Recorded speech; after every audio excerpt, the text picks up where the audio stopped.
Tatlong kumpirmadong patay sa pagsalakay sa kuta ng Bangsamoro Islamic Freedom Fighters o BIFF sa Maguindanao.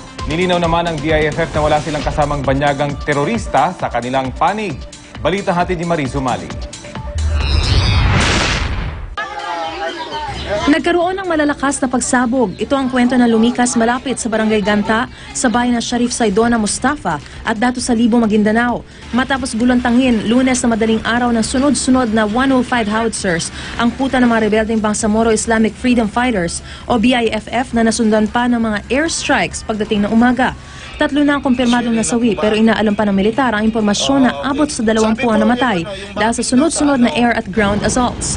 Nagkaputukan din sa loobang bahagi ng Barangay Ganta matapos pumasok ang mga Scout Rangers. We are serving the warrant of arrest doon sa mga leaders ng BIFF. Kung inyo pong maaalala, meron po silang ginawa last September sa Midsaya. Pumatake po sila, na-displace yung community, meron silang mga pinatay at pinugutan ng ulo at hinostage yung mga guro.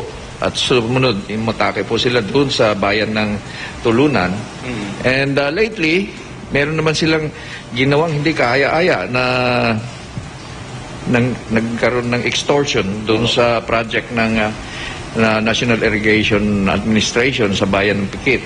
So ito po ay papahintuin na natin dahil it's too much.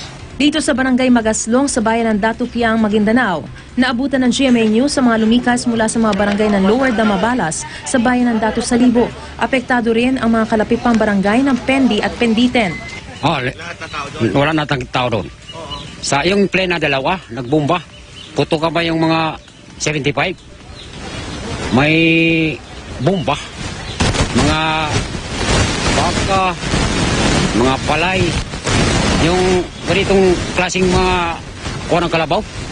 Linggo ng gabi na sunod-sunod ang pumasok ang malaking pwersa ng mga sundalo at mga pulis. Pinalibutan ang kuta ng mga BIFF gamit ang 4 na brigada ng 6th Army Division at Maguindanao Police. Pero sa nasagap na impormasyon ng GMA News, bukod sa lawless group na BIFF, kasama rin daw ng mga rebelde ang 2 foreign terrorists. Yun yung initial na report na nabigay sa atin. Parang may foreign terrorist na kasali. So kasama dito sa operation na to. Hindi ko alam kung ano yung pangalan pero yun yung mga na-report na galing sa baba. It's coordinated, well coordinated with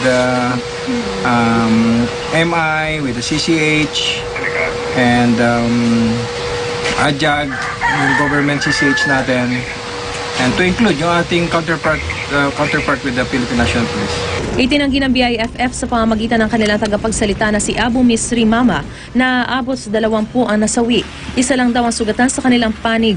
Itinatanggi din ito na kumakanlong sila ng mga banyagang terorista. Mariz Umali, GMA News.